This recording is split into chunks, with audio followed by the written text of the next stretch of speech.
నగరంలో స్వామి అనే ఒక ఆటో నడిపించేటటువంటి ఆటో కార్మికుడు భార్యతో కలిసి ఆత్మహత్యకు పాల్పడ్డటువంటి విషయం మన రాష్ట్రంలో చాలా సంచలనంగా అన్ని ఛానల్లో చూపించినటువంటి విషయం మనకు తెలుసు.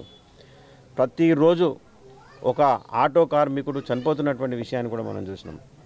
మరి మహిళల కోసం ఫ్రీ బస్ అని చెప్పేసి ఏర్పాటు చేసినటువంటి కాంగ్రెస్ ప్రభుత్వం, మేము దానికి వ్యతిరేకం కాదు, కానీ దానివల్ల ఎవరు ఎఫెక్ట్ అవుతున్నారు, ఎవరి కుటుంబాలు ఎఫెక్ట్ అవుతున్నాయి అనేటటువంటి విషయాన్ని కూడా దృష్టిలో పెట్టుకోవాలి.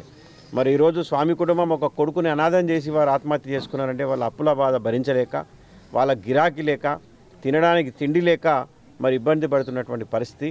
పేపర్ ఓపెన్ చేస్తే ప్రతిరోజు ఒక ఆటో కార్మికుడు రాష్ట్రంలో ఎక్కడో ఒక చోట చనిపోతూ ఉన్నాడు.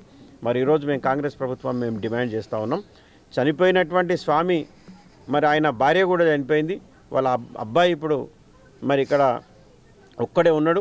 ఆయనకు 15 లక్షల రూపాయలు ఎక్స్గ్రేషియా ఇవ్వాలని చెప్పేసి మేము డిమాండ్ చేస్తూ ఉన్నాం.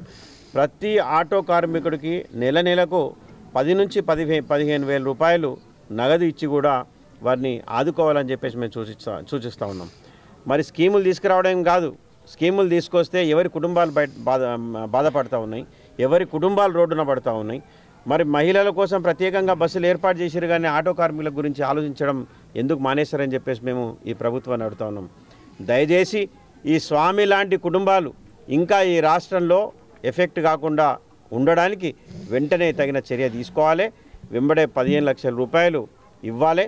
మరి అదేవిధంగా ఈ కుటుంబాన్ని ఆదుకొని మరి నెల ఆ అబ్బాయి చదువుల కోసం కావచ్చు, ఆ అబ్బాయి జీవనాధారం కోసం కావచ్చు, ఆ కుటుంబానికి కనీసం 15,000 రూపాయలు ఇవ్వాలి.